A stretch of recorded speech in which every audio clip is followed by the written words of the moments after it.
A man sits alone inside a metro bus in downtown Washington, Wednesday, March 16, 2016. AP photo, Pablo Martinez Monsiváis, Washington. It's no secret the D.C. area is home to some pretty terrible traffic. But now, there's evidence that a long, complicated commute could be holding you back from a new job. A new first-of-its-kind study out of Notre Dame University found some D.C. employers discriminate against applicants with long commutes, and that the effects are significant. Researchers, led by Notre Dame economics professor David Phillips, sent out hundreds of fictional resumes, with real addresses from across D.C., to apply for primarily low-wage positions in the center of the city. All else being equal, hiring managers were 14% less likely to call back applicants living further away from the job than those with nearby addresses, according to the study, which is set to be published in the Journal of Human Resources. For every mile away from the job an applicant's address was, the percentage of callbacks from interested employers fell by more than 1 percentage point, according to the study. Previous studies have found employers can be influenced by the address on job seekers' resumes. But Phillips said his study is the first to pinpoint that hiring managers may be more influenced by sheer distance from the job as opposed to simply discriminating against applicants from poorer neighborhoods. I think this is the first one to say, hey, if employers are responding to addresses, here's an explanation for why it could be about commute distance as opposed to necessarily about the affluence of the neighborhood, he said. How the study worked. Here's how the study worked. The research team sent out more than 2,200 fictional resumes to mostly low-wage job openings in D.C., such as administrative assistant, cook, retail sales clerks, restaurant server and valet driver. The resumes were nearly identical in terms of education levels and past work histories, but contained different addresses. For each job opening, the team picked addresses in neighborhoods that were similar in terms of education, income and racial composition, but that would have different commute lengths to the job. The goal was to make an apples-to-apples comparison. Rather than comparing an address from the northeast neighborhood of Deanwood with the Tony or DuPont Circle in Northwest, the study compared Deanwood with Trinidad, which is similar socioeconomically but closer to downtown jobs.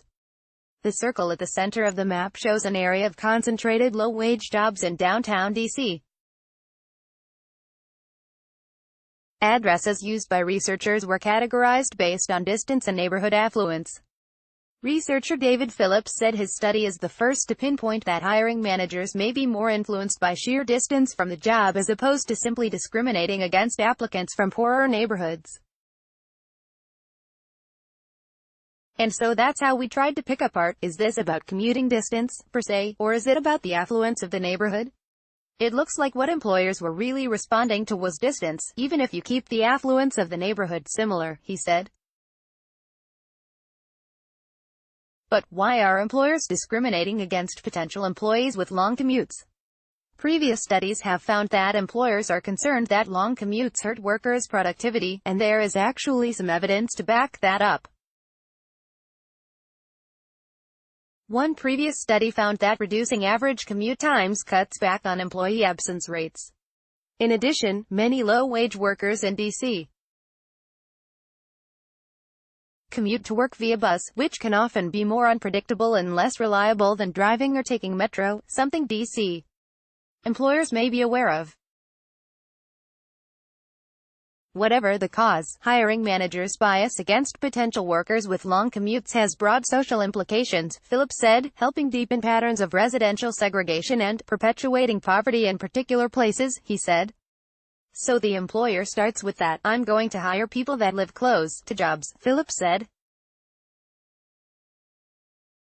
And then, the thing that feeds into that is that different groups of people are more likely to live close to jobs. In D.C., for example, the average black person lives about a mile farther away from the type of low-wage jobs included in the survey than the average white person does, he said. While the study itself was confined to the borders of D.C., Phillips said the results likely resonate across the region. In the study, we're looking at differences of a couple of miles, and those matter because people are taking public transit and it takes a while to go over that distance, Phillips said.